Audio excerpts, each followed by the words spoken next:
রব্বুল আলামিন বান্দাকে ছেড়ে দেয় নাই। আমার আল্লাহ ডাক দেয়া বলেন, খবরদার, লা তাকুনাতু মির রাহমাতিল্লাহ, লা তাকুনাতু মির রাহমাতিল্লাহ, ইন্নাল্লাহা ইয়াগফিরুয যুনুবা জামিআ, ইন্নাহু হুয়াল গফুরুর রহিম। আমার আল্লাহ পাক রব্বুল আলামিন বলেন, জমিনের বান্দারা গুনাহ যদি হাজারো হয়ে যায়, কোটি কোটি গুনাহ যদি বান্দার হয়, এই বান্দা গুনাহটাকে মাথায় নিয়ে আসমানের মালিকের কাছে যদি যায় বলে, আল্লাহ, জমিনের মধ্যে আমার মতো গুনাহগার আর কেউ নাই। আমার আল্লাহ বলে, বান্দার চোখের পানিটা জমিনে পড়ার আগে আমি আল্লাহ বান্দাকে মাফ করে দেই। ভাইরা আমার, এই কারণে খুব বুঝবেন, আমি নিজে সবচাইতে বেশি গুনাহগার। মাথাটা একটু বালিশের সঙ্গে লাগায়া একটা বিন্দু যদি চক্ষুটা বন্ধ করে চিন্তা করি, আমি যদি ভাবি, আয় হায়, আমার এত গুনাহ যদি সমাজের মানুষ জানতো, আল্লাহর কসম করে বলছি, আমার বয়ান কেউ শুনতো না। আমার গুনাহের কথা যদি মানুষ জানতো, সমাজের মধ্যে পাগড়িয়ার জুব্বা লাগায় চোখ বন্ধ করে, চোখ খুলে বুক ফুলে চলতে পারতাম না। আমার আল্লাহ কত দয়াবান আল্লাহ, যে আল্লাহ বান্দার কোটি কোটি গুনাহ থাকার পরেও আল্লাহ পাক বান্দার গুনাহ কোনোদিন বান্দার সামনে প্রকাশ করে না। এ মুসলমান, আল্লাহ পাক বান্দাকে সুযোগ দেয়, বান্দা গুনাহ করছো, টেনশন নাই, সমস্যা নাই, আমি আল্লাহ পাক রব্বুল আলামিন তোমার জন্য বান্দা হাজির আছি। আল্লাহ পাক বলেন, আলামিন মুস্তাগফির, রাত্রিবেলা 3টার দিকে 4টার দিকে ডাকবেন, টেনশনের কারণ নাই। এলাকার চেয়ারম্যানের কাছে রাত 12টার পরে গেলে ডাক পাওয়া যায় না, সাড়া পাওয়া যায় না। মেম্বার, এমপি, মন্ত্রী যাই বলেন, রাত্রিবেলা সবাই ঘুমের জন্য তৈয়ার হয়ে যায়, কিন্তু আমার আল্লাহ ডাক দিয়া বলেন, বান্দা, জমিনের মধ্যে সব বান্দারা ঘুমায়, আমি আল্লাহ পাক রব্বুল আলামিন তোমার জন্য হাজির। বান্দা, তুমি যতই টেনশন করো, যতই গুনাহ করো, গভীর রাতে তোমার কথা যদি কেউ না শুনে, চেয়ারম্যান শুনে না, মেম্বার শুনে না, এমপি শুনে না, দুনিয়ার কোনো মানুষ শুনে না, আমি আল্লাহ আসমানে হাজির। আমার আল্লাহ ডাক দিয়া বলেন, আল্লাহু লা ইলাহা ইল্লা হুয়াল হাইয়ুল কাইয়ুম, লা তাখুযুহু সিনাতুন ওয়ালা নাওম। হে মুসলমান নবীর উম্মত, জমিনের মধ্যে সব ঘুমাইলে দুনিয়া চলবে, সরকার যদি ঘুমায় বাংলাদেশ চলবে, মেম্বার যদি ঘুমায় এলাকা চলবে, চেয়ারম্যান যদি ঘুমায় এলাকা ইউনিয়ন চলে, এই আমেরিকার সরকারও যদি ঘুমায় আমেরিকাও চলবে, সারা দুনিয়ার সরকাররাও ঘুমাইলে দুনিয়ার এক বিন্দু ক্ষতি হবে না। কিন্তু আমার আল্লাহ ডাক দিয়া কয়, আমি মাওলা 1 সেকেন্ডের জন্য ঘুম তো দূরের কথা, তন্দ্রাচ্ছন্ন কোনোদিন হই না। সুবহানাল্লাহ ওয়া বিহামদিহি। এরকম রব্বুল আলামিন বান্দাকে ডাক দিতে থাকে আসমানের মধ্যে এসে। আলামিন মুস্তাগফির, এমন কোন বান্দা আছে চাও, আমার আল্লাহ পাক রব্বুল আলামিন বান্দাকে ডাক দেয়। কোন বান্দা গভীর রাতে যদি আল্লাহর ডাকে সাড়া দেয়, আমার আল্লাহ পাক রব্বুল আলামিন বান্দাকে ক্ষমা করার জন্য আসমানে এসে ডাক দেয়। এ মুসলমান নবীর উম্মত, এই কারণে আল্লাহ পাক দয়া করে, মায়া করে বান্দাকে সুন্দর করে বলে, লা তাকনাতু মির রাহমাতিল্লাহ। কোটি কোটি গুনাহ হবে, টেনশন নাই বান্দা, আমি আল্লাহ পাক রব্বুল আলামিনের দয়া, তোর গুনাহ করতে করতে করতে করতে ক্লান্ত হবি, আমি আল্লাহ মাফ করতে করতে ক্লান্ত হব না। হাদিস শরীফে আমার পয়গম্বর মুহাম্মদুর রাসূলুল্লাহ সাল্লাল্লাহু আলাইহি সাল্লাম জানায়া দেয়, সারা দুনিয়ার জমিনের মধ্যে মহব্বত নামক বস্তুটা আমার আল্লাহ পাক রব্বুল আলামিন যখন বানায়, এটাকে 100 ভাগে ভাগ করে। কয়শো? 100 ভাগ। আল্লাহ নবী ডাক দিয়া বলেন, 100 ভাগের 1 ভাগ মহব্বতটাকে আমার আল্লাহ পাক রব্বুল আলামিন গোটা দুনিয়ার মধ্যে ছড়ায় দেয়। আমার আল্লাহ পাক 1 ভাগটার কিছু অংশ গরু ছাগলের মধ্যে দিয়া দেয়, 1 ভাগটার কিছু অংশ জিন্নাতের মধ্যে দিয়া দেয়, 1 ভাগটার কিছু অংশ ফেরেশতাদের মধ্যে দিয়া দেয়, 1 ভাগের কিছু অংশ মাছের মধ্যে দিয়া দেয়। গোটা জমিনের মধ্যে আল্লাহ পাক 1 ভাগ মহব্বতটাকে ভাগাভাগি করে বান্দার মধ্যে ঢুকায় দেওয়ার কারণেই তো একটা সন্তানের প্রতি মা বাবার কতটুকু মহব্বত, একটা মায়ের প্রতি বাবার কতটুকু মহাব্বত, একটা সন্তানের প্রতি মা বাবার কতটুকু আদর আর ভালোবাসা, ভাইয়ের প্রতি বোনের কতটুকু ভালোবাসা, এই ভালোবাসা যদি 100 ভাগের 1 ভাগের কিঞ্চিত পরিমাণ পাওয়ার পর হয়, বাকি থাকে কয় ভাগ? বলে 99 ভাগ। আমার নবী ডাক দিয়া কয়, বাকি 99 ভাগ মহাব্বত আমার আল্লাহ শুধুমাত্র বান্দাকে ক্ষমা করার জন্য আল্লাহর দিলে রেখে দিয়েছে। তুমি মিটাও সকল চাওয়া, দুদিন আগে পরে তোমার কাছেই সকল পাওয়া, সবই তোমার তরে। তুমি মিটাও সকল চাওয়া, দুদিন আগে পরে তোমার কাছেই সকল পাওয়া, সবই তোমার তরে। তোমার পথে চললে সবাই, তোমার পথে চললে সবাই আসবে যে সুদিন, তোমার দয়ায় পূর্ণ আমার সারা নিশিদিন। আল্লাহ তুমি দয়ার সাগর, আওয়াজ দিয়া আল্লাহ তুমি সাগর, রহমানুর রহিম, তোমার দয়ায় পূর্ণ আমার সারা নিশিদিন। দয়া কার? আমার আল্লাহ পাক রব্বুল আলামিন বান্দাকে দয়া করেন, বান্দাকে বলছেন তুমি চাও, ক্ষমা চাও, আমি আল্লাহ ক্ষমাশীল। এই জন্য আল্লাহ পাক রব্বুল আলামিন বলেন, ফাকুলতুস্তাগফিরু রাব্বাকুম ইন্নাহু কানা গফফারা। আমার আল্লাহ পাক রব্বুল আলামিন বান্দাকে শেখায় দেয়, বান্দা তোমরা ইস্তেগফার করো, ইস্তাগফিরু রাব্বাকুম, তোমরা তোমাদের রবের কাছে ইস্তেগফার করো, ইন্নাহু কানা গফফারা, একমাত্র তিনি ক্ষমাশীল। যে ইস্তেগফার করবে আল্লাহ পাক বলে তিনি ক্ষমাশীল, তার মানে ইস্তেগফারের মাধ্যমে আল্লাহ বান্দাকে ক্ষমা করবে ইনশাআল্লাহ। ভাইরা আমার খুব বুঝবেন, আল্লাহ পাক রব্বুল আলামিন বান্দাকে ক্ষমা করে। হাসান বসরি রাহমাতুল্লাহ আলাইহি ইস্তিগফারটা এমন একটা আমল, নবী করিম সাল্লাল্লাহু আলাইহি সাল্লাম বলেন, ইয়া আইয়ুহান নাস তুবু ইলাল্লাহ, হে মানুষ তওবা করো আল্লাহর কাছে। কতটুকু করবা? কারণ ফাইন্নী আতুবু, আমি নিজে তওবা করছি, লিকুল্লি ইয়াউম, প্রত্যেক দিন আমি নিজে, পয়গম্বর বলেন আমি নিজে তওবা করছি। কতবার? বলে মিআতা মাররা। রাসূল করিম সাল্লাল্লাহু আলাইহি ওয়াসাল্লাম বলেন তোমরা ইস্তেগফার করো। কেন? আমি নিজে প্রতিদিন 100 বার আল্লাহর দরবারে ইস্তেগফার করতাম। সুবহানাল্লাহ। রাসূল নিজে 100 বার ইস্তেগফার করতেন। নবী করিম সাল্লাল্লাহু আলাইহি ওয়াসাল্লাম গুনাহ আছে কোনো? নবীর তো গুনাহ বলতে কিচ্ছুই নাই, এরপরেও রাসূল প্রতিদিন 100 বার ইস্তেগফার করেন। রাসূলের শান, অন্য হাদিসে রাসূল বলেন আমি প্রতিদিন 70 বারের বেশি বা 70 বার ইস্তেগফার করতাম। যেখানে শাফিঈ মাহশার, সাকিয়ে কাউসার, আকা নামদার, মদিনা কা তাজদার, সারা নবীদের সরদার, এই নবী যিনি প্রতিদিন 100 বার ইস্তেগফার করে, সেখানে আপনার আমার তো 1 কোটি বার করা দরকার। 1 কোটি বার করা দরকার, কারণ গুনাহ তো 1 কোটি বারের চেয়ে বেশি হয়। মসজিদ থেকে বের হইছেন গুনাহ, আসবাবে মাসিয়া আমাদের কাছে এত বেশি যার কারণে গুনাহ হয় বেশি। বাহিরে বের হইলাম গুনাহ, পার্কে গেলাম গুনাহ, মসজিদ থেকে বের হইলাম গুনাহ, মসজিদে ঢুকতেও গুনাহ, মজলিসে বসছি কথা বলার নামে, গল্প করার নামে গীবতের গুনাহ, শিকায়েতের গুনাহ, পরনিন্দার গুনাহ, একজন আর একজনের জায়গা চুরি করে সেই গুনাহ। বান্দা গুনাহ তো করে করে, গুনাহকে গুনাহই মনে করে না, নাম পাল্টায় দিয়া গুনাহ করে, ঠিক কিনা? যেমন ঘুষ যারা খায় এরা নাম পাল্টে দিয়ে খায়, সুদ যারা নেয় এরা নাম পাল্টে দিয়ে নেয়।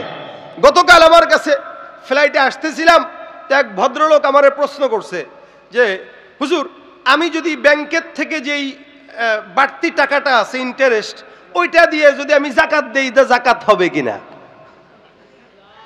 ব্যাংকের সুদের টাকা দিয়ে যাকাত দিবে। চিন্তা করেন, এই ফতোয়া তো আমাদের হাফেজ সাহেবই দিতে পারবে, চেয়ারম্যান সাহেব নাই বললাম আমি, কি বলেন ঠিক না? চেয়ারম্যান পরিচয় বড় না হাফেজ পরিচয় বড়? কথা কোন করে বলেন মিয়া? এই যে চেয়ারম্যান সাহেব আজকে আছে কালকে নাই, গতকাল ছিল আজকে নাই, সাবেক, ঠিক না? যে গতকাল চেয়ারম্যান ছিল আজকে যদি না থাকে তার পরিচয় কি? সাবেক চেয়ারম্যান। কিন্তু হাফেজ যে হয়েছে এটা সাবেক লাগাইতে পারবেন নি? তার মানে দাম কোনটার বেশি? হাফেজ। আমি যে হাফেজ হয়েছি আজ থেকে 20 বছর আগে, তাহলে আমি যে হাফেজ হয়েছি এখনো তো আমার নামে হাফেজ লাগানো আছে। আমি মরণ পর্যন্ত হাফেজ থাকবো, মরার পরেও হাফেজ থাকবো। কিন্তু চেয়ারম্যান, মেম্বার, এমপি, মন্ত্রী এদের পরিচয় যতদিন চেয়ার আছে ততদিন চেয়ার নাই, সাবেক। কথা আসতে কোন আপনারা বুঝেন নাই কথা?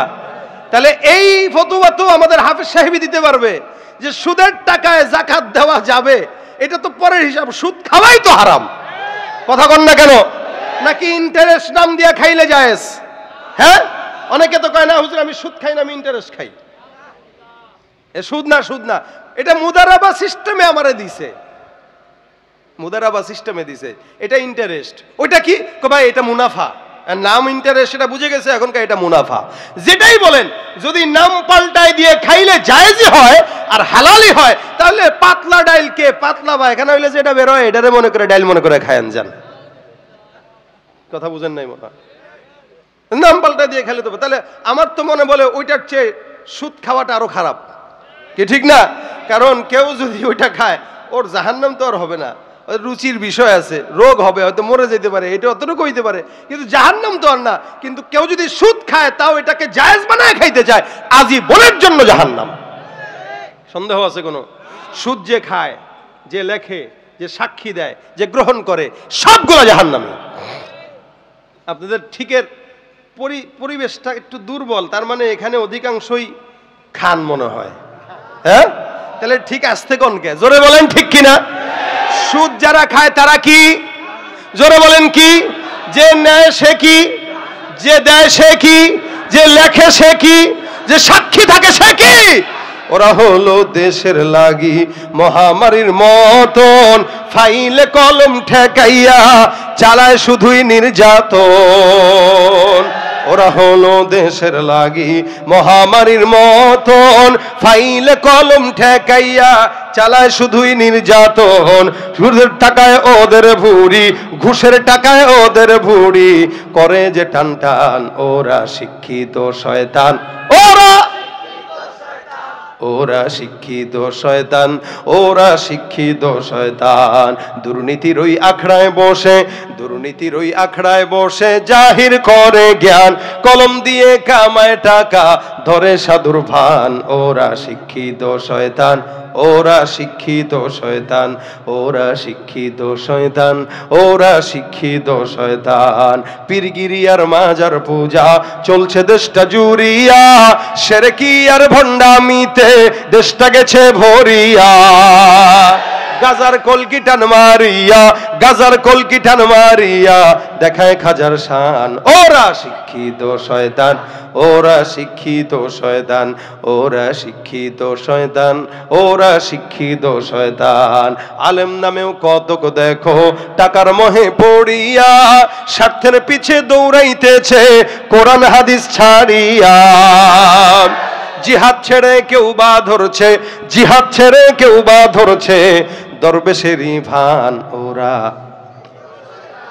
ওরা শিক্ষিত শয়তান, ওরা শিক্ষিত শয়তান, ওরা শিক্ষিত শয়তান। ঠিক কিনা? যেখানে যাই ভেজালেতে ভরে গেছে দেশটায়, ব্যবসায়ীরা ওরা তারাতি হাত রাঙায়। ভেজাল থেকে বাঁচতে হলে, ভেজাল থেকে বাঁচতে হলে খোলা রাখো কান। ওরা শিক্ষিত শয়তান, ওরা শিক্ষিত শয়তান, ওরা শিক্ষিত শয়তান, ওরা শিক্ষিত শয়তান। ঠিক কিনা ভাইরা আমার? খুব বুঝবেন আল্লাহ পাক রব্বুল আলামিন এই কারণে বলে, বান্দা যেহেতু গুনাহ করবে, গুনাহের পর আমি আল্লাহ বান্দার রাস্তা খুলে দিলাম, বেশি বেশি ইস্তিগফার করো। ইস্তাগফিরু রাব্বাকুম সুম্মা তুবু ইলাইহি ইউমাত্তিউকুম। আল্লাহ পাক রব্বুল আলামিন বান্দাকে জায়গায় জায়গায় ইস্তিগফারের কথা বলেন। এই জন্য হাসান বসরি রহমতুল্লাহ আলাইহি একদিন বসা, উনার কাছে একজন লোক আসছে, এসে ডাক দিয়া বলে, হুজুর আমার সংসারের মধ্যে অভাব, টাকা পয়সা নাই, অভাবের কারণে বাচ্চাদেরকে ভরণ পোষণ দিতে পারি না। এমন কোন আমল শিখায়া দেন যে আমলের কারণে আল্লাহ পাক যেন আমার রিজিকের মধ্যে ওয়াসাআত দান করে দেয়। হাসান বসরি রহমাতুল্লাহ আলাইহি লোকটাকে বলল, যাও তুমি ইস্তেগফারের আমল করে নাও। লোকটা বাসায় যায় ইস্তেগফারের আমল শুরু করে দেয়। হঠাৎ করে আরেকজন ব্যক্তি হাজির। এই ব্যক্তিটাও ডাক দেয়া বলে, হুজুর আমার সন্তান আদি হয় না, বিয়ে করেছি এত বছর হয়ে গেল, হুজুর এমন কোন আমল বাতলা দেন যেন আমার সন্তান হয়। আমাদের দেশের সন্তানের জন্য আজমির শরীফে যায়, খাজার দরবারে যায়, ঠিক কিনা? কত বড় ভণ্ডর ভণ্ড। বাবার কাছে যায়, সন্তান চায়, বাবা গো। বাবার দেখবেন ঢুকতে গেলে দরজা আছে 10টা। এই দরজা দিয়ে ঢুকবে যার সন্তান নাই সে, এই দরজা দিয়ে ঢুকবে যার চাকরি হয় না সে, এই দরজা যে প্রেম করে ছেঁকা খাইছে সে। এখন বাবার দরবারে ঢুকলে দরজা তো চিনছে, কোন দরজা দিয়ে ঢুকছে। ও বুঝছি, ছেঁকা খাইছো, শান্তি নাই। ক্ষমা ক্ষমা বাবা, কেমনে জানলেন? এই তো মনে করছে আমার বাবা মনে হয় জিন্দা হলি। আরেকটা ঢুকে, এই বুঝছি সন্তান নাই। আরে আমার বাবা কত বড় বাবা, হ্যাঁ সন্তান নাই বুঝে গেল। বলার আগেই কত চেহারায় বলে তোর বাচ্চা হয় না। বাবা কয় ঠিক আছে, বউটারে আনিস, আমাদের খানকায় আমল আছে কিছু, এটা বাতেনি আমল, 2-3 দিন রাখতে হবে, এরপরে ইনশাল্লাহ তোর সন্তান হবে, টেনশন নাই। এই বেচারা তো বউরে যদি মনে করেন বাবার দরবারে নিয়ে যায়, সুমন্তা সু আর কালাকুত্তার গু যাই বলেন, এই সন্তান কি তার না বাবার, এদের মধ্যে সন্দেহ আছে না নাই? এই জন্য সন্তান দেনেওয়ালাকে। সন্তান যদি না হয় আমল শিখে নেন। কোন আজমির শরীফে, খাজার দরবারে, কোন গোলাপসার মাজারে অথবা অন্য কোন মাজারে যাওয়া যাবে না, চাওয়া যাবে না। কেউ যদি চায় ঈমান থাকবে না, থাকবে না, থাকবে না। আল্লাহ ছাড়া কারো কাছে চাওয়া যাবে? বলেন চাওয়া যাবে? ভাইরা আমার, এটা কুফর। আল্লাহ কাছে চাওয়া বাদ দিয়া কারো কাছে চাওয়া, এটা কুফরি, এটা শিরিক। আল্লাহ পাক বলেছেন, খবরদার তোমরা আমি ছাড়া কারো কাছে চাবা না। হাসান বসরির দোয়া শিখায় দেয়, এই বাচ্চা হয় না, বলে না, সুন্দর করে যায় বাসাতে যায়, আজকে থেকে ইস্তেগফারের আমল করবা। কিসের আমল বলেন তো? আস্তাগফিরুল্লাহ। কি আস্তাগফিরুল্লাহ। প্রথমে একজন আসলো, কি নাই, রিজিক নাই, রিজিক ভাত নাই, এরাও কইলো যাও ইস্তেগফার করো। 2 নম্বরে একজন আসলো, তার কি নাই, সন্তান নাই, তারাও কয় যায় ইস্তেগফার করো। 3 নম্বর একজন কয়, হুজুর বৃষ্টি হয় না, আমার এলাকায় দুর্ভিক্ষ লেগে গেছে প্রায় বৃষ্টির কারণে, এত বৃষ্টি ছাড়া গরমে শেষ হয়ে গেছি, গরম আর গরম। এই যে আমাদের দেশের হালত, বৃষ্টি নাই, যখন আসে শিলা বৃষ্টি আসে, তুফান এসে সব উড়ায় দেয়, কিন্তু বৃষ্টি আসে না। এটার একটা কারণ আছে জানেন? মূসা পয়গম্বরকে আল্লাহ পাক রব্বুল আলামিনের কাছে মূসা পয়গম্বর একদিন প্রশ্ন করছে, মালিক গো তুমি যদি রাগ করো সেটার আলামত কি? আমার আল্লাহ ডাক দেয়া কয়, মূসা আমি যখন রাগ করি আলামত হইল যেটা বান্দার জন্য উপকারী সেটা দেই না, যেটা অপকারী সেটা দিয়া দেই। তার মানে আল্লাহর নবী মূসা পয়গম্বর বলেন, আল্লাহ যদি বেজার হয়ে যায় বান্দার জন্য যেটা দরকার ওটা দেয় না, যেটা দরকার নাই ওটা বান্দাকে চাপায়া দেয়। সমাজের মধ্যে এখন বৃষ্টি দরকার, বৃষ্টি নাই, রোদ দরকার নাই, কিন্তু রোদ দিয়ে একদম উল্টায় দিতেছে। বাজার ঘাটে বান্দারা খাইতে পারে না, কিনতে পারে না, বেতন বাড়া দরকার ছিল, বেতন বাড়ে না, জিনিসপত্রের দাম কমা দরকার, কিন্তু সেটার দামের মধ্যে আগুন, ঠিক কিনা? তার মানে আল্লাহ কি খুশি না নারাজ? যেটা দেওয়া দরকার ওটা দেয় না। বৃষ্টি দিচ্ছে ঠিকই, শিলা বৃষ্টি, এমনকি বৃষ্টি ছাড়াই শিল পড়তেছে, এটা দরকার ছিল না আমাদের, বৃষ্টি আসা দরকার। এই জন্য বৃষ্টির জন্য দোয়া করবে, আল্লাহুম্মা সাইয়্যিবান নাফিআ, আল্লাহ উপকারী বৃষ্টি দাও, যে বৃষ্টি আসবে ওটা যেন কি হয়, উপকারী হয়, অপকারী বৃষ্টি দিও না। বেচারা আয়েশা ডাক দেয়া বলে, হুজুর আমার এলাকায় বৃষ্টি নেই, গরমে মানুষ মরে যাচ্ছে, পশু পাখি মরে যাচ্ছে। হাদিস শরীফে রাসূল বলেন, বান্দার নিমক হারামির কারণে আসমান থেকে আল্লাহ বৃষ্টি দূর করে নেয়। যদি পশু পাখি না থাকতো আসমান থেকে বৃষ্টি আজীবনের জন্য আল্লাহ বন্ধ করে দিতেন। তার মানে আপনি আমি যেই বৃষ্টির নিয়ামত পাই, এই নিয়ামতটাও গরু ছাগলের কারণেই পাই, ঠিক কিনা? এরপরেও কেউ কাউরে গালি দিলে কয় কি, কুকুর, গরু, ছাগল, এদের নাম দিয়া গালি দাও, অথচ ওরা আমাদের চেয়ে অনেক ভালো, অনেক ভালো ওরা আমাদের চেয়ে। এই জন্য আল্লাহ পাক কোরআনে বলেছেন, উলাইকা কাল আনামি বাল হুম আদাল। আমার আল্লাহ পাক ডাক দিয়া বলেন, এগুলো সব গরু ছাগলের মতো, বরং তার চাইতেও কি নিকৃষ্ট। কেমনে হয়? গরু ছাগল তো হায়াওয়ান জানোয়ার, এগুলো তো এমনিই খারাপ, ঠিক আছে। আল্লাহ বলে এই মানুষগুলোও সব হায়াওয়ানের মতো। কেমনে? আচ্ছা বলেন, আমরা মুসলমান, নামাজ আমাদের জন্য আছে না নাই? কিন্তু পড়ে না এমন লোক আছে না নাই? নামাজ পড়ে না, রোজা রাখে না, যাকাত দেয় না, আবার মুসলমান দাবি করে, আসলে মুসলমান না ভণ্ড। তুমি রমজান এলে রাখো না রোজা, দিনকে করো আঘাত, পয়সা কড়ির নেই তো অভাব, দাও না তো যাকাত। ইমানদারির বড়াই করো, নেই তোমার ইমান, তুমি ইমানদারির বড়াই করো, নেই তোমার ইমান, তুমি কেমন মুসলমান, তুমি কেমন মুসলমান, ঠিক কিনা? নামাজের সাথে নাই পরিচয়, মানো না কোরআন, নামাজের সাথে নাই পরিচয়, মানো না কোরআন, তুমি কেমন মুসলমান, তুমি কেমন মুসলমান, ঠিক কিনা? মুসলমান নামাজ পড়বে কি পড়বে না? পড়বে। এখন মুসলমান হয়েছে, নামাজ পড়ে না, মুসলমান রোজা রাখে না, মুসলমান জিকির করে না। আল্লাহ কয় তুই মুসলমান হয়ে নামাজ পড়স না, গরু ছাগলও নামাজ পড়ে না। গরুর নামাজ আসেনি, রোজা আসেনি, তো গরু রোজা রাখে না, মুসলমান সেও রোজা রাখে না, তো ওর ভিতরে গরুর ভিতরে কোনো তফাৎ আছে? গরু নামাজ পড়ে না, শুয়োরও নামাজ পড়ে না, কুকুরও নামাজ পড়ে না, সে মুসলমান দাবি করে, সেও পড়ে না। আল্লাহ বলে উলাইকা কাল আনআম, সব গরু ছাগলের মতো, এগুলোর কারো নামাজ নাই। তারপরে ডাক দেয়া বলে বালহুম আদল, বরং তার চাইতেও খারাপ, গরু ছাগলের চাইতেও খারাপ, নিকৃষ্ট কিভাবে হয়? যেখানে আল্লাহ পাক আশরাফুল মাখলুকাত বানাইলো, আমার আল্লাহ পাক ডাক দেয়া কয় এগুলা গরু ছাগলের চাইতেও খারাপ, হায়াওয়ানের চাইতেও খারাপ, জানোয়ারের চাইতেও খারাপ। কেমনে? এলাকার মধ্যে যত সন্ত্রাসী কার্যক্রম আছে, গরু ছাগল না মানুষ? চাঁদাবাজি করে কে? মানুষ। ঘুষ খায় কে? মানুষ। কোনোদিন তো কারো জায়গা কোনো কুকুর এসে দখল করে নাই। এলাকার মধ্যে বাজারে দোকান আছে, চাঁদাবাজি করে সব মানুষ করে, এমন তো হয় নাই যে 10টা কুকুর একসঙ্গে যায় ওই আমরা কুত্তা সমিতি আসছি, আমাদেরকে চান্দা যদি না দাও মাস শেষে 10,000 টাকা, হরতাল, দোকান চালাইতে পারত না। এই কথা কি কুকুর বলে না মাস্তান বলে? মাস্তান কি কুকুর না মানুষ? মানুষ। আল্লাহ কয় যেই কাজটা কুকুর করে না ওইটা তুই করস, মানে তুই তো কুত্তার চাইতেও খারাপ। উলাইকা কাল আনাম, উলাইকা কাল আনাম বাল হুম আদল, উলাইকা হুমুল গাফিলুন। এরা জানেই না এরা যে গরুর চেয়ে খারাপ হয়ে গেছে, এরা যে সুরের চাইতে খারাপ হয়ে গেছে, এরা খেয়ালও নাই। যার কারণে আমাদের দেশে নাস্তিকগুলা আপনার মতো আমার মতো নামাজিদেরকে গরু ছাগল মনে করে, নিজেরে মনে করে মানুষ।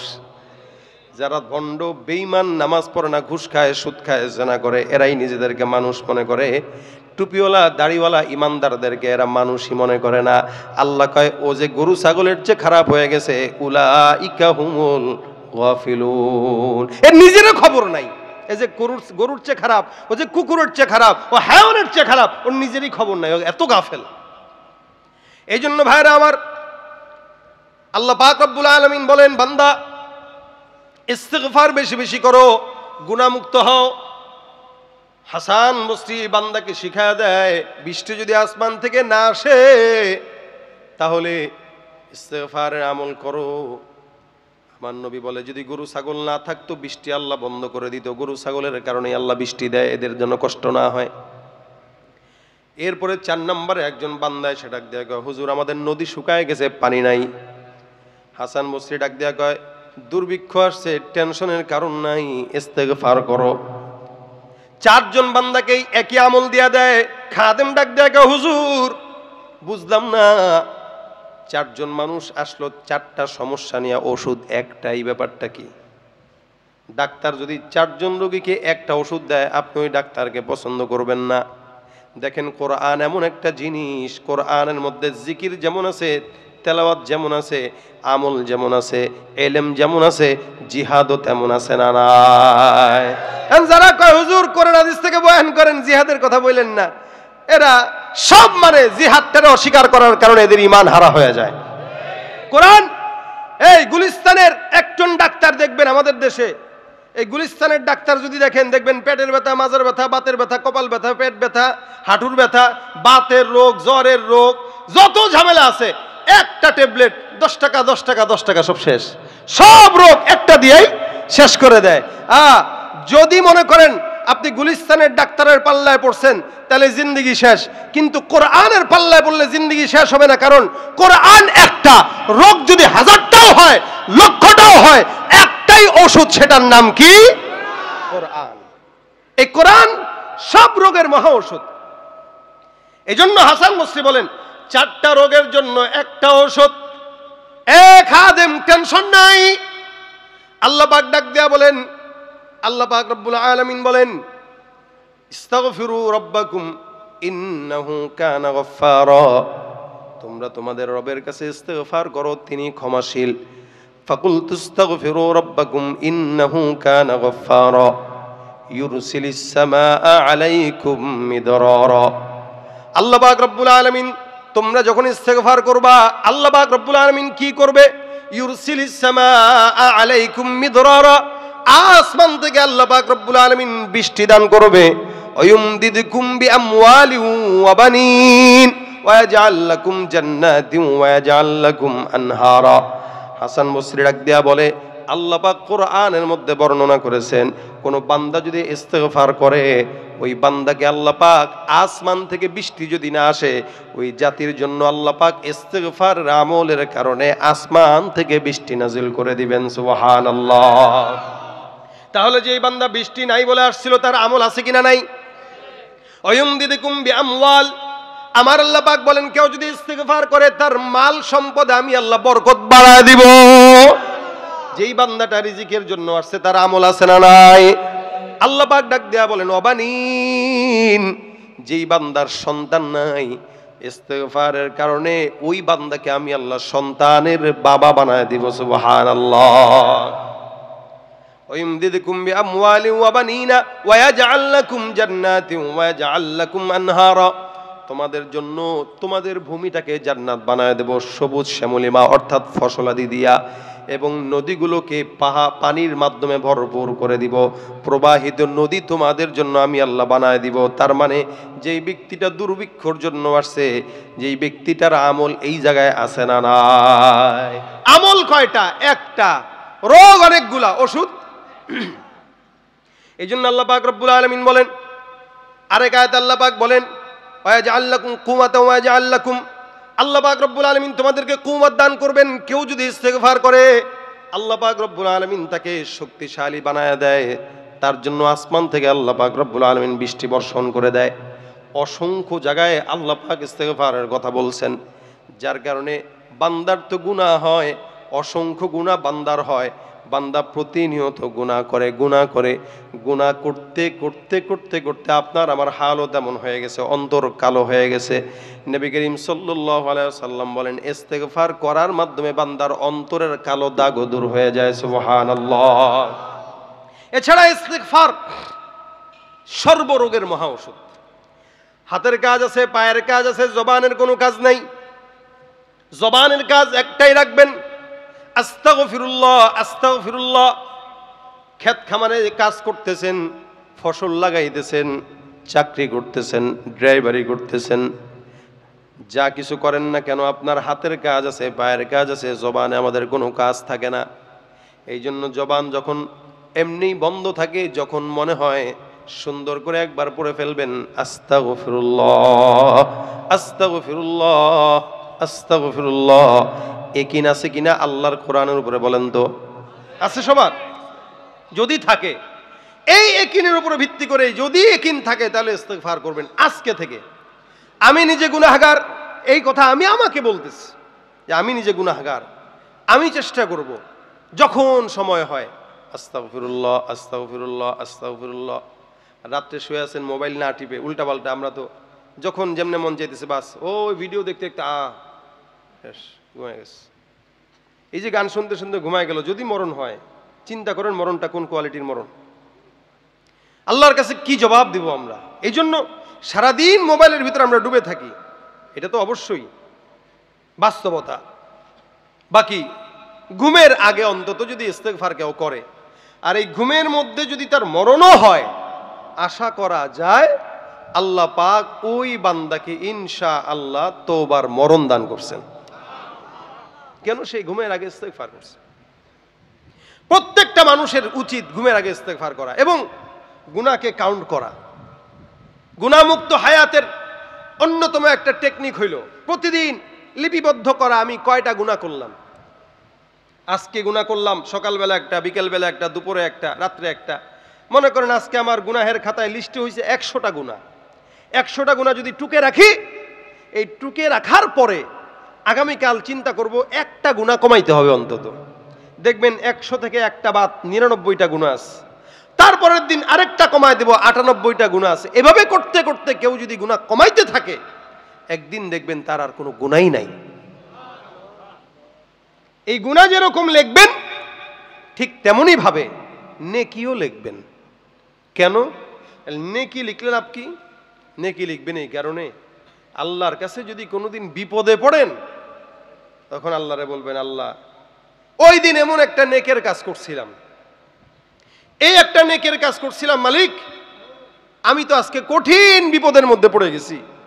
আল্লাহ তুমি দয়া করে এই নেক কাজের বরকতে আমার এই বিপদ থেকে উদ্ধার করো। হাদিস শরীফে রাসূল করিম সাল্লাল্লাহু আলাইহি সাল্লাম বলেন, কেউ যদি নেক কাজের উসিলা দিয়া আল্লাহ পাকের কাছে চায়, তো আল্লাহ পাক রব্বুল আলামিন ওই বান্দার নেক কাজের উসিলাটাকে কবুল করে বান্দার বিপদ দূর করে দিবেন। যেমন আসহাবে রকিমের 3 বন্ধু বিপদ থেকে মুক্তি পাইছে শুধু নেক কাজের উসিলায়। এভাবে অসংখ্য বান্দারা দুনিয়াতে নেক কাজের উসিলায় গুনাহমুক্ত জিন্দেগি পাইছে, এমনকি বিপদ থেকে আল্লাহ পাক তাদেরকে হেফাজত করছে। এই জন্য নেক লিখে রাখবেন, গুনাহও লিখে রাখবেন।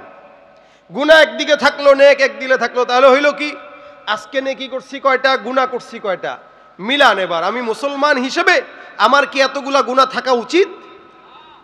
আমি মুমিন হিসেবে আমার এতগুলা নেকি থাকা উচিত, ঠিক আছে, এর চেয়ে বেশি থাকা উচিত, কিন্তু গুনাহ এতগুলো থাকা উচিত না। এই কারণে প্রতিনিয়ত ইস্তেগফারের মাধ্যমে আল্লাহর কাছে ক্ষমা চাওয়া, গুনাহও লেখা, নেকিও লেখা, কোনটা নেকি কোনটা গুনাহ, এভাবে লিপিবদ্ধ করে ইস্তেগফারের আমল করা। এমনকি নিজের বিবিকে শিখায় দিবেন, বিবি প্রতিনিয়ত তুমি যখন রান্না করতেছো তখন তুমি আল্লাহর কাছে ইস্তেগফার করতে থাকো। একদিকে রান্না চলবে, ইস্তেগফার চলবে, ইনশাআল্লাহ তওবার বরকত নেয়ামত ওই রান্নার ভিতরে যাবে। যে মানুষ খাবে ওই মানুষ রুহানিয়াত পাবে, মানুষ দিল পাবে যে না, যেই ঘরে রান্না খাইলাম এই ঘরের রান্নায় বরকত আছে, মনে হয় যে রান্না যিনি করছে ইনি নেককার বান্দি। এই জন্য বিবিদেরকেও শিখায় দিবেন, বাচ্চাদেরকেও শিখায় দিবেন, এরা যেন এগুলা ইস্তেগফার প্রত্যেকটা আমলের মাঝখানে করে। আমাদের সমস্যা হইল কি, আমরা ইস্তেগফার করি একদিকে, আরেকদিকে গুনাহ করতে থাকি। একদিকে গুনাহ করি, আরেকদিকে ইস্তেগফার করি। আল্লাহ পাক বলেন, ওয়ালাইসাতিত তাওবাতু লিল্লাযিনা ইয়ামালুনাস সাইয়্যাত, যারা কন্টিনিউ গুনাহ করে এদের কোনো তওবা আল্লাহর কাছে কবুল হয় না। কেন? ও ভণ্ডামি করে, আল্লাহর কাছে তওবা করে না, ভণ্ডামি করে তওবার নামে। এই জন্য যারা গুনাহ করে কন্টিনিউ, আবার ইস্তেগফার করে, গুনাহ করে আবার ইস্তেগফার করে, গুনাহ করে আবার ইস্তেগফার করে, এদের তওবা কবুল হয় না। এখন বলবেন কেন, আল্লাহ তো বলছেন বারবার ক্ষমা করবে। না, ক্ষমা করবে কাদেরকে? এই জন্য তওবার শর্ত আছে। 1 নম্বরে তওবা যখন করবেন মন থেকে আল্লাহর কাছে তওবা করবেন, দিলের ভিতর থেকে, গভীর থেকে। 2 নম্বরে আল্লাহর কাছে যখন তওবা করবেন লজ্জিত হয়ে তওবা করবেন, যে আল্লাহ আমি তো লজ্জায় পড়ছি। স্বাভাবিকভাবে আপনি যদি চেয়ারম্যান সাহেবের কাছে বলেন, চেয়ারম্যান সাহেব আমার মেয়ের বিয়ে, আমারে 50,000 টাকা দেওয়া লাগবে, নাহলে কিন্তু আপনার খবর আছে। চেয়ারম্যান সাহেব কি করবি? কি করবো দেখবেন না দিলে। আচ্ছা বলেন, এমনি যদি কেউ চেয়ারম্যান এমপি মন্ত্রীর কাছে চায়, দিবে? দিবে তো না, মায়ের খাবে, লাথি খায়, তারপর বেরোবে। কারণ তুই চাবি আমার কাছে, তুই নমনীয় হয়ে চা। আল্লাহর যদি আপনি কেন ওই দিতে হইব কিন্তু, নাহলে একদম খবর আছে, আল্লাহ থামরায় কান ফাটাই দিব। কারণ সবার সাথে তো আল্লাহর সম্পর্ক ওরকম না। হ্যাঁ, অনেক বুজুর্গানে দিন ছিল এমনি বলতো, হ্যাঁ দেওয়া লাগবে, কিন্তু লাগবে। আমার আপনার ইমান তো আর তাদের মতো না। এজন্য আপনাকে আমাকে কিভাবে চাইতে হবে? আন্নাদামাত, লজ্জিত হয়ে চাইতে হবে আল্লাহর কাছে। লজ্জা, আল্লাহ আমি তো গুনাহ করছি, আল্লাহ তুমি মাফ করো, আমি লজ্জিত। আল্লাহ লজ্জিত হইলে বান্দা দিলে বুঝবে যে আমার এই কাজটা অপরাধ। 3 নম্বর, তওবা যখন করবে আজম বিল জজম করবে যে আমি এটার উপরেই অটল, আর কোনো গুনাহ করব না, আজকে যা করছি এটাই শেষ, আর করব না। হ্যাঁ, এরপরে যদি হয়েই যায় আল্লাহ তো ক্ষমাশীল। তার মানে এটা না যে আল্লাহ তো আছেই, মাফ চাই নেব। আজকে মাফ চাইছে, কালকে আবার ঘুষের বান্ডিল আসছে 10 লাখ টাকা। কহো, যদি জানতাম আজকে 10 লাখ টাকা আসবে, গতকাল কি মাফ চাই? এই জন্য আবার তওবা ভেঙে গেছে, না গতকালে তওবা উড্ডু করলাম, আজকে নতুন করে আবার আল্লাহর কাছে তওবা করবো। আল্লাহ, এই যে ঘুষটা খাইলাম এটার পরে আর জিন্দেগিতে কোনোদিন ঘুষ খাবো না। পরে আবার 20 টাকার অফার আসলে দুধ, ওই তওবা বাদ, এটা নতুন করে আজকে আবার তওবা করবো। মানে তার ধান্দার উপরে ভিত্তি করে তওবা করে। এইরকম যারা আছে আল্লাহ এদের বেলায় বলছেন ওয়ালাইসাতিত তাওবাতু লিল্লাযীনা ইয়ামালুনাস সাইয়্যাত।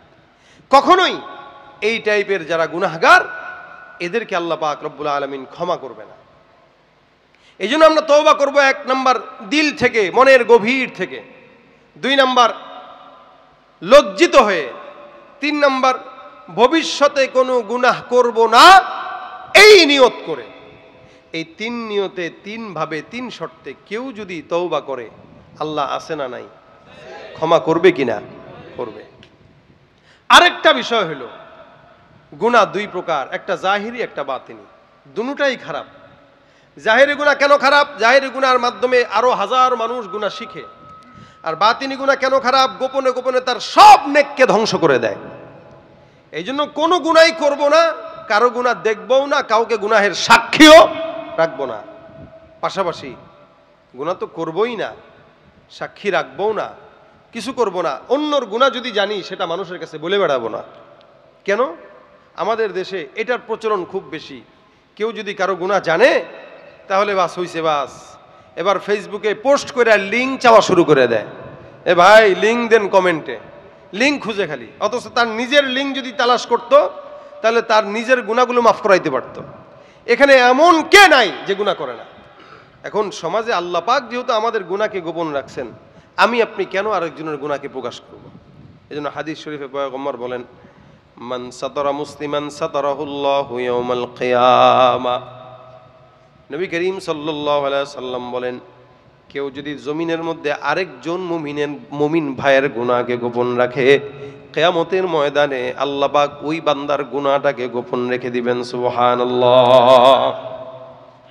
দুনিয়া থেকেও যদি কারো গুনাহ গোপন রাখে, কিয়ামতে আল্লাহ তার গুনাহ গোপন রাখবেন। কত বড় কথা! আমার গুনাহ আপনি জানতেই পারেন, আপনার গুনাহ আমি জানতেই পারি, এটাকে গোপন রাখা। অথচ আল্লাহ পাক পূর্ববর্তী নবীদের উম্মতদের গুনাহ প্রকাশ করে দিত। কেউ গুনাহ করছে তো স্পষ্ট তার দরজা অথবা কপালে অথবা মানুষ জেনে যেত যে সে গুনাহগার। আল্লাহ পাক আপনাকে আমাকে দয়া করেছেন বিধায় এখনো পর্যন্ত আল্লাহ পাক আমাদের গুনাহগুলো গোপন রাখেন। আল্লাহ আমাদের গুনাহকে প্রকাশ করেন না। নয়তো আমরা জমিনে কেউ চলতে পারতাম না, হাঁটতেও পারতাম না।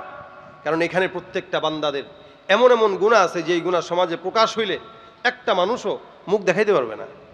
এই জন্য কারো গুনাহ যদি আমাদের জানা থাকে সেটা আল্লাহর ওয়াস্তে গোপন রাখবো নিজেদের ভিতরে। গুনাহ নিয়ে কোনো চর্চা হবে না। আর যখন সময় হয়, সুযোগ হয়, ইস্তেগফার। বিশেষ করে হজের মৌসুম চলতেছে, এটা হলো হজের মৌসুম। রাসূল সাল্লাল্লাহু আলাইহি ওয়াসাল্লাম বলেন, এই হজের মৌসুম হলো শাওয়াল, জিলকাদ, জিলহজ।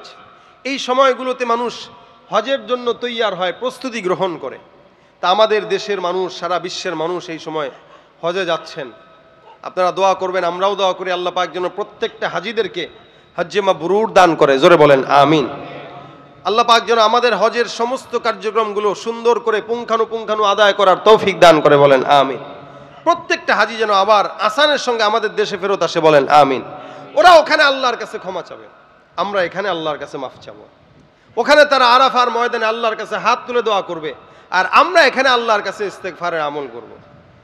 জিলহজ সামনে আসতেছে, জিলকদ শেষের পর্যায়ে সামনে আসতেছে।